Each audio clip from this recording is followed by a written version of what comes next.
Good afternoon, everyone. Thank you for coming.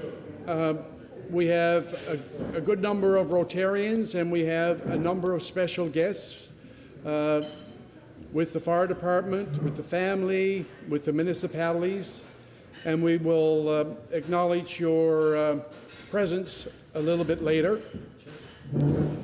Looking for one more seat over there.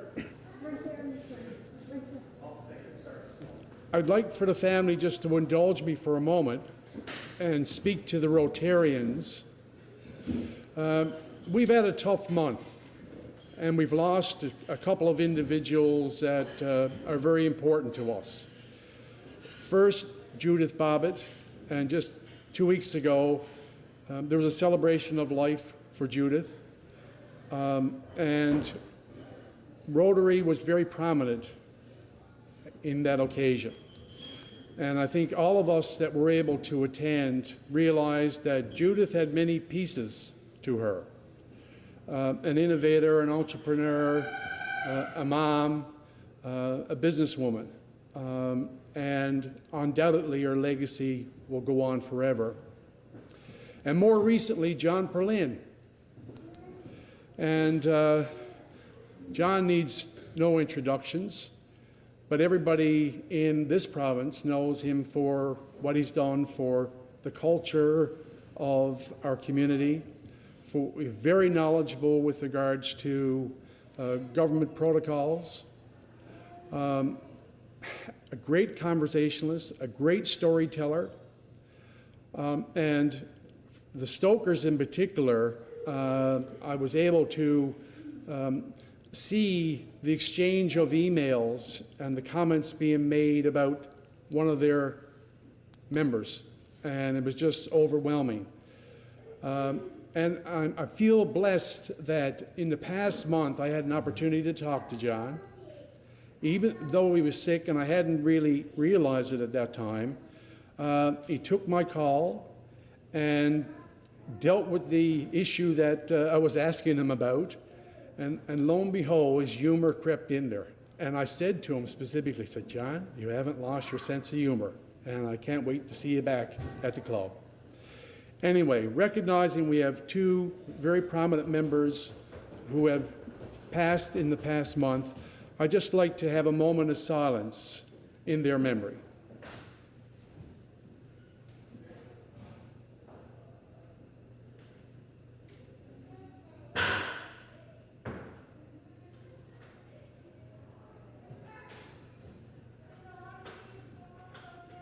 Thank you. Moment of reflection. I look at the Caribou group. Who's doing a moment of reflection? Thank you, George. Good afternoon, everyone. In a world where many walk in hunger, sadness, and fear, let us be a source of hope for those in need and contentment for those who are lonely. Let us give gratitude for our opportunity to serve Rotary. Let the feelings of love, kindness, and a well-directed, yet gentle spirit always be reflected in our actions.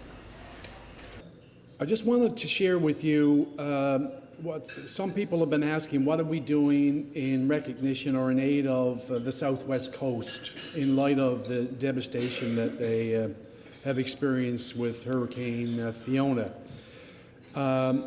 The clubs in the Atlantic region had started meeting, and we had first meeting, and Jim was instrumental in his role capacity with the district, and Harvey Bass, who many of you would have met at the Holiday Inn when we did the awards that day.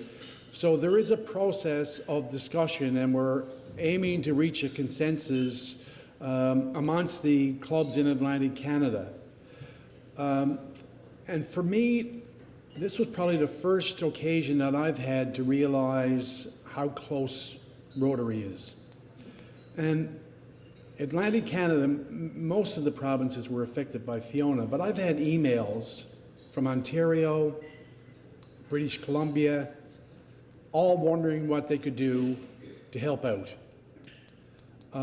So, when the need is there, it's great to see how much our club, our Rotary in general, digs in for that. So we'll update you more as that unfolds. We are not going to immediately jump in and make a decision. We decided that we need to pace ourselves with this, see what other expenses are being covered, and making sure that where we make our contribution has the greatest impact. Secondly, you would have seen an email from me about the food drive on the 22nd of October. We need volunteers. We don't need many. If we get many, then we can obviously start getting some shifts in line. But we're doing this in conjunction with the Interact Club with Holy Heart that we are partners with.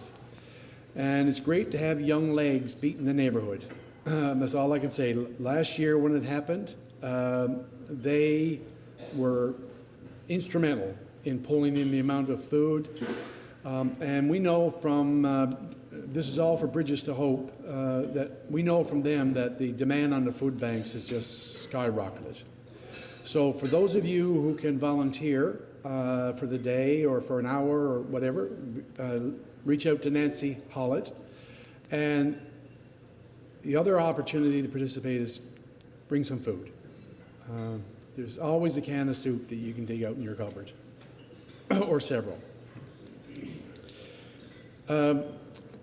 Now, to move towards what we are here today, I was reflecting last night about firefighters.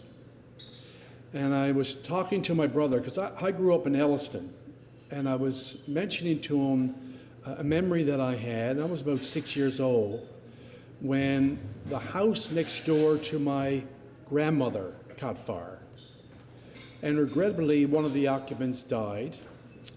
But I asked him, because he was 2 years older than me, I said, who responded? Because I have this recollection of my uncle and a pair of tie rubbers doing.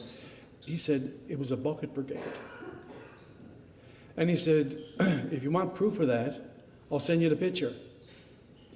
So he sent me the picture last night, and I wish I was able to show it to you now, but 30 or 40 men lined up, passing buckets to one another, trying to put out this house that, it was really a false attempt, or an unsuccessful attempt, because the house was well under fire. So I thought, back then, how important it was to have people that responded. And then just a couple of years ago, I was standing on the lawn of a friend of mine, and we both smelled smoke, and we thought it was somebody having a bonfire or burning leaves. When we looked up the street and saw smoke pouring out of this house. And the house was being occupied by students.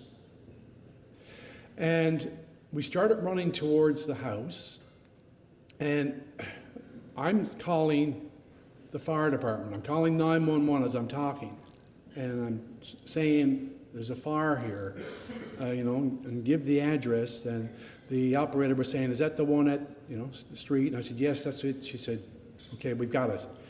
And as I'm going towards the house, people are running out of the house and then starting to run in. So my first thought was, there's somebody in there trying to get out, which fortunately wasn't the case.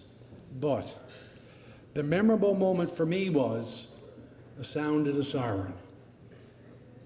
Oh my God, how good that sounded. Knowing that you got people who are putting themselves in a position to save others. And that's what has put an added layer of happiness for me in this particular event. Rotary has done this to recognize a group of unsung heroes, and we're delighted to be a part of that. So with that being said, our two colleagues, Bob Andrews and Glenn Barnes, I'd asked to come up and take over the presentation from there.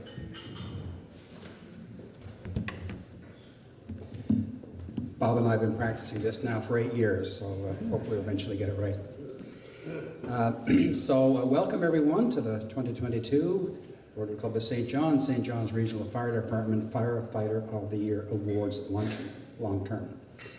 This is our 8th year, I believe, doing these awards. Same as our President George said, we're absolutely delighted to be part of this. I want to welcome particularly special guests here today. We have Mayor Danny Breen of St. John's, who's also a member of this club. We have Deputy Mayor Kiley of Mount Pearl, welcome. And we have Councillor Glenn Crew of Paradise, who is over there. Also welcoming Sheila O'Reilly on behalf of the family of the late Bernard Agresti. I'm sorry I made the spelling wrong, who was also the nominator. From the St. John's Regional Fire Department, we have Platoon Chief Dean Foley, who representing Chief Colford, who was unable to attend today, but certainly sends along her regrets and her congratulations. Of course, we have our recipient this year, Fire Captain Gerard O'Neill, and we'll say more about him a little later. Welcome members of the media as well here today. And also we receive regrets from the family of the late Bernard Agresti, who congratulates our recipient this year and wishes they could attend. So please join me in welcoming our special guests.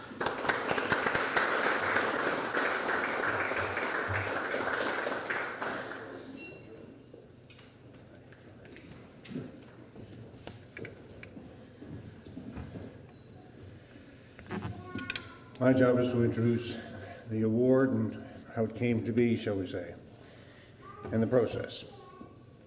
It was conceived within this club back in 2013, and we spent a period of time consulting with the then chief and a deputy chief who sort of took charge of making it all come together in the department, and the Firefighters Union were involved at that point as well. And as you'll see, that's on the trophy. It comes from both the department and the union. Unfortunately, the chief and the union aren't here for the same reason today. I don't need to go much further, but it's a labor matter, I gather, that they're dealing with and was previously scheduled. The Rotary in Canada and throughout the U.S. Have an association with fire departments on a very frequent basis, and it's sort of where the idea came from. When you're reading some of their publications, it would show stories sometimes of the exceptional sort of circumstances under which certain awards were made. And then it came about why wasn't something like that done here, and George sort of caught the flavor of it when he says, you know, the unsung heroes rushing towards the fire, and we never stand back to recognize, to say thank you. And that's what this is about. The criteria for nominations are generally from within the department, through the fire captain, and then checked factually by the chief's office. But it's an award for acts of character, commitment, and compassion to the profession and the community. The applications were called in June. They closed in September. They were assessed by a panel of Rotary and approved by the board, and here we are today. This was first awarded in 2015. It took us 2 years to even be able to do it. We want something done slowly, give it to a committee. Well, we were a committee. We did it as fast as we could. First awarded in 2015, and as Glenn alluded to earlier, welcome to the 8th annual presentation of the Rotary Firefighter of the Year 2022 award. We'd like to thank all those who participated. We had an excellent group of nominations, and they weren't limited to the burning fire situation. You know, that's sort of what you think of when you think of this award, but if you look at the awards we've made over the last seven previous years, you'll see that there are many aspects that the firefighters make an impression upon our community and deserve recognition for.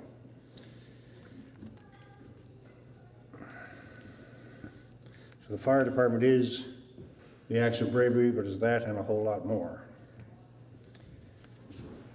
We thank the excellent participation that we receive annually from the Chief's office in coordinating the call for nominations and the vetting for the fact checking.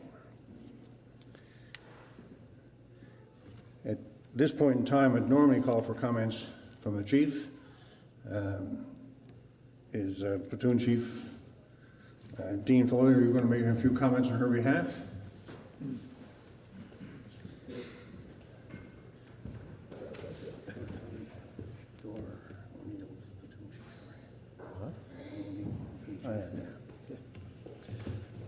Thank you, Rotarians, special guests, invited guests, special guest. I'm Platoon Chief Dean Foley. I'm here on behalf of the St. John's Regional Fire Department Chief Colford. Unfortunately, she wasn't able to be here today, and she passes on her congratulations to Captain Jerry O'Neill. She also wanted me to pass on my thank you to the Rotarians for the continued partnership and the Firefighter of the Year award.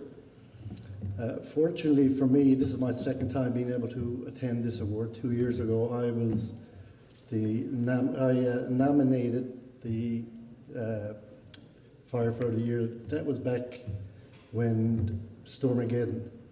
And I know the mayor's here. They were very familiar with Stormageddon. And at that time, we had actually a full group, 4 people who were Firefighter of the Year. So again, I'd like to thank you for inviting the fire department here and your continued support with the fire department. I just want to say one more thing, because my wife works in a school, an inner school that the Rotarians support strongly, and because of year hard work and support with that individual school, numerous kids get bikes throughout the summer. You take care of kids who don't have glasses, eyeglasses, and the kind of stuff you're doing for that inner school is tremendous. And on behalf of my wife, I just wanted to pass that along. Thank you.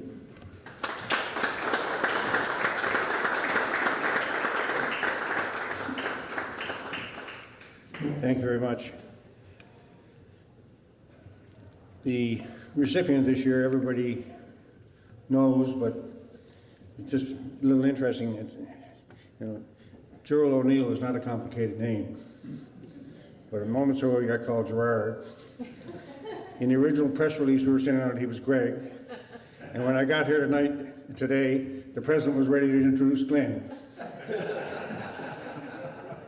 So I'm the guy who had the trophy guys engrave the name on the trophy. So I went and checked the trophies again to make sure that I got it right. It's a good thing we're not dealing with some of the names we see these days, like some of the hockey players and things like that you can't pronounce. So imagine how we could complicate that, but it's just add a little humor inside what we're trying to do. And when Glenn said Gerard, I said, this is it. Four variations, we got to talk about it. Yes, the winner this year is Fire Captain Gerald O'Neill. And to present a little bit on the award right now, I call on Glenn.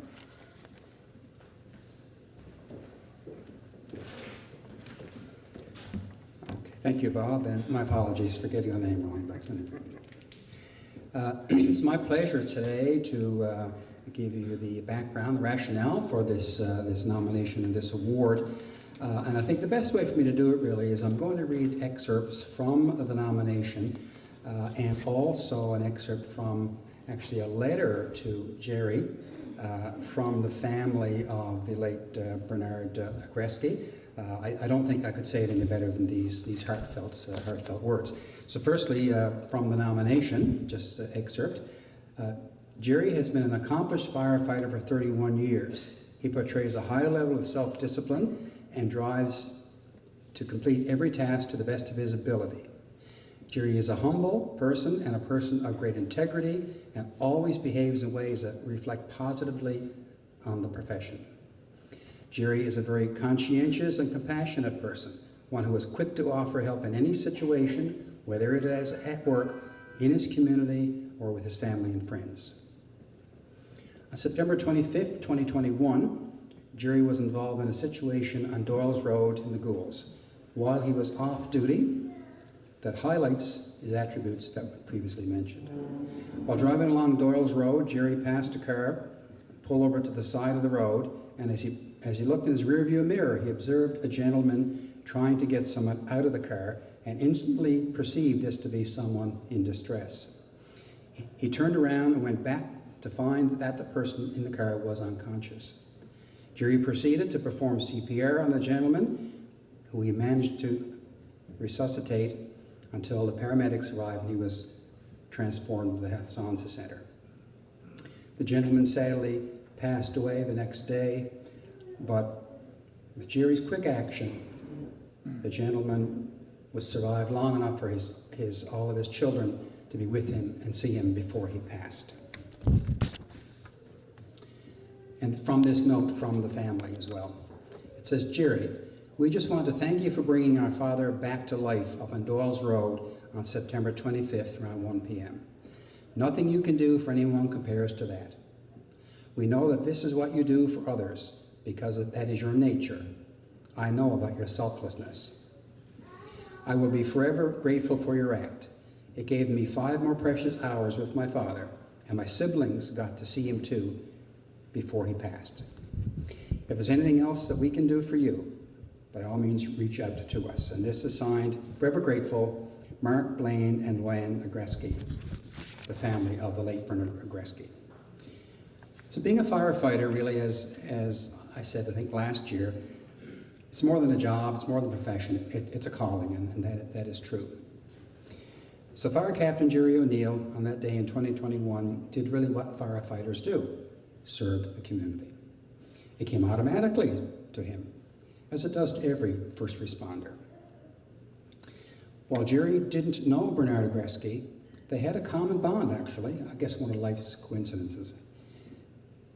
Mr. Agreski was born in the USA, served in their military in both the US, and he actually served at Fort Pepperell, where we were standing. He married a local girl and spent his adult life in our province.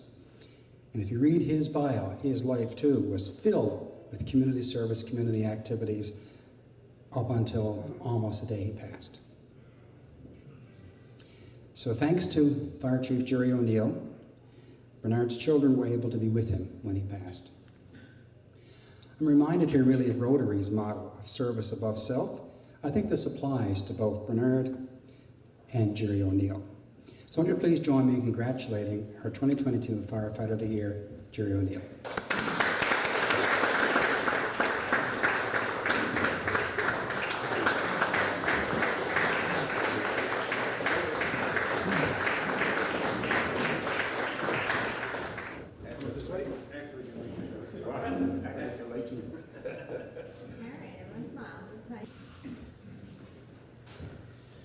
Anyway, what to say? Just thank you to the Rotary Club and everyone. And we have a lot of guys who do the same thing that I did, put in the situation they were in. I'd like to also thank my family for how we support me. Thank you to the Rotary Club. Thanks.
the boy I'll wed.